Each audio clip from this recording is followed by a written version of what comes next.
রবীন্দ্রনাথ ঠাকুর রবীন্দ্রনাথ ঠাকুর 1861 খ্রিস্টাব্দে জন্মগ্রহণ করেন, 1941 খ্রিস্টাব্দে তিরোধান করেন। রবীন্দ্রনাথ হলেন বিশ্বকবি। নোবেল পেয়েছিলেন 1913 খ্রিস্টাব্দে, এশিয়াবাসী হিসাবে প্রথম। তার হাতে যে মানপত্র তুলে দেওয়া হয়েছিল তাতে বলা হয়েছে, আপনার অত্যন্ত অনুভবী, সতেজ এবং অসামান্য কবিতা বলি, বিশেষত গীতাঞ্জলির জন্য, যার মধ্য দিয়ে আপনি আপনার কাব্যিক চিরন্তনকে এবং চিন্তনকে সুমহান করেছেন। নিজস্ব ইংরেজি শব্দাবলীর মাধ্যমে পৌঁছে দিয়েছেন প্রতীচ্যের কাছে প্রাচ্যের বাণী। জন্মেছিলেন তিনি শহর কলকাতায় এক বনেদি পরিবারে 1861 খ্রিস্টাব্দের 7ই মে তারিখে। জন্মস্থান কলকাতার জোড়াসাঁকো অঞ্চলে। পিতা মহর্ষি দেবেন্দ্রনাথ ঠাকুর এবং মাতা সারদা দেবী। কেমন কেটেছিল রবীন্দ্রনাথের ছেলেবেলা? এসো কবির ভাষাতেই বলি। দেউড়িতে বাজল 7টা। নীলকমল মাস্টারের ঘড়ি ধরা সময় ছিল নিরেট। 1 মিনিটের তফাৎ হবার জো ছিল না। খটখটে রোগা শরীর, কিন্তু স্বাস্থ্য তার ছাত্রের মতোই। একদিনের জন্যও মাথা ধরার সুযোগ ঘটল না। বই নিয়ে, স্লেট নিয়ে যেতুম টেবিলের সামনে, কালো বোর্ডের উপর খড়ি দিয়ে অঙ্কের দাগ করতে থাকতো সবই বাংলায়। পাটিগণিত, বীজগণিত, রেখাগণিত। সাহিত্যে সীতার বনবাস থেকে একদম চড়িয়ে দেওয়া হয়েছিল মেঘনাদবধ কাব্যে। সঙ্গে ছিল প্রকৃতি বিজ্ঞান, মাঝে মধ্যে আসতেন সীতানাথ দত্ত। বিজ্ঞানের ভাষা খবর পাওয়া যেত নানা জিনিস পরখ করে। এভাবেই শুরু হয়েছিল রবীন্দ্রনাথের বাল্যশিক্ষা। ভালো লাগতো না। পাঠ্যক্রমের বোঝা তখন তার মাথার উপর ভার হয়ে চেপে বসেছে। তাকিয়ে থাকতেন চারপাশের প্রকৃতির দিকে। মানুষজনদের দেখতেন, অবাক হতেন। বারান্দার একধারে বুড়ো দর্জি চোখে আতস কাচের চশমা পরে ঝুঁকে পড়ে কাপড় সেলাই করছে। মাঝে মধ্যে সময় হলে নামাজ পড়ে দিচ্ছে। চেয়ে চেয়ে দেখছেন কবি আর ভাবছেন কি সুখে আছে নেয়ামত। অঙ্ক কষতে কষতে মাথা যখন গুলিয়ে যায়, চোখের ওপর স্লেট আড়াল করে নিচের দিকে তাকিয়ে দেখেন দেউড়ির সামনে চন্দ্রভান লম্বা দড়ি কাঠের কাঁকাই দিয়ে আঁচড়িয়ে তুলেছে 2 কানের 2 ভাগ। পাশে বসে আছে কাঁকন করা ছিপছিপে ছোকরা দারোয়ান, ফুটফুটে তামাক। ওইখানে ঘোড়াটা সকালেই খেতেই গেছে বালতিতে বরাদ্দ দানা।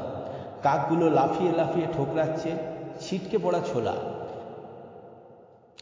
জনি কুকুরটার কর্তব্যবোধ যদি জেগে ওঠে তাহলে ঘেউ ঘেউ করে দেয় তারা। এভাবেই তত্তরিয়ে কেটে যায় ছেলেবেলার দিনগুলো। ও সূক্ষ্ম জাগে, বিশ্ব প্রকৃতির অপার রহস্য উন্মোচন করতে হবে, এমন একটা তাগিদের জন্ম হয়। একদিন বারান্দার কোণে ঝাঁট দিয়ে জমা করা ধুলোর মধ্যে পুঁতেছিলেন আতার বিচি। কবে তার থেকে কচি পাতা বেরোবে তার জন্য মন ছটফট করে ওঠে। নীলকমল মাস্টার উঠে গেলে ছুটে গিয়ে তাকে দেখে আসা চায়। শেষ পর্যন্ত অবশ্য কবির আশা মেটেনি। যে ঝাঁটা একদিন ধুলো জমিয়েছিল সেই ঝাঁটাই দিয়েছিল ধুলো উড়িয়ে। ঘড়িতে বাজে সকাল 10টার ঘণ্টা।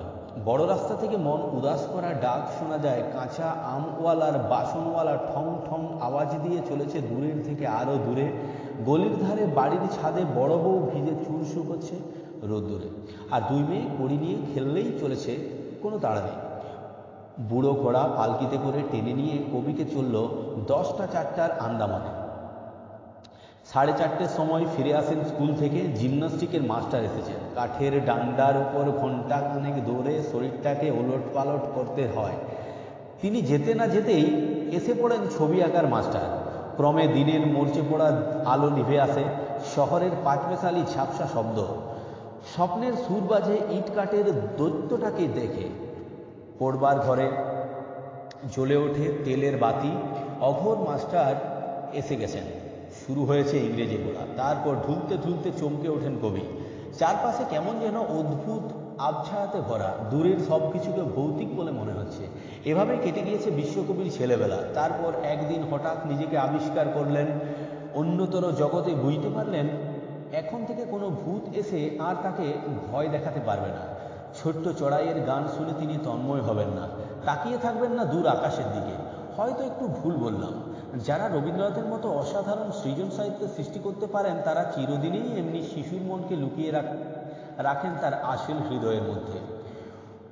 ওপরে জোব্বা আলখাল্লা যতই থাকুক না কেন, লম্বা দাড়ি, চোখের দৃষ্টি ক্ষীণ, ভেতরে ভেতরে তখন তিনি 6-7 বছরের সেই বালক। 2 চোখের তারায় শতসহস্র প্রশ্নের ইশারা। তা না হলে কেউ এভাবে পোস্টমাস্টারের কথা শোনাতে পারে আমাদের? রামকানাইয়ের নির্বুদ্ধিতা, খোকাবাবুর প্রত্যাবর্তন, এমন আরও কত নামই তো করা যেতে পারে।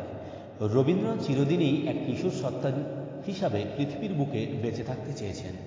জীবনের প্রান্ত সীমায় দাঁড়িয়ে তিনি বারবার স্মৃতিচারণের মাধ্যমে ফিরে গেছেন তাঁর সোনালী শৈশবের দিনগুলিতে। একথা অস্বীকার করার উপায় নেই যে জোড়াসাঁকোর ঠাকুরবাড়ি এবং পরিদৃশ্যমান পৃথিবীর নানাভাবে তার লেখনীকে প্রভাবিত করেছিল। রবীন্দ্রনাথ তার চিরসত্যের এক দৃপ্ত প্রতীকস্বরূপ বিরাজ করেছেন, যে সত্য আমাদের কানে কানে শাশ্বত বাণী উচ্চারণ করে বলে, হে বালক, তোমার দুটি চোখের বিস্মিত তারায় আমি শত সহস্র জিজ্ঞাসার অঞ্জন রেখা এঁকে দিলাম। আর তিনি তার উজ্জ্বল সত্তা নিয়ে আমাদের বুকে চিরকাল বিজয়ী হয়ে থাকবেন। নোবেল তিনি পেয়েছেন, কিন্তু সেই নোবেল নয়, তিনি স্বমহিমায় আমাদের গর্বিত করে রেখেছেন।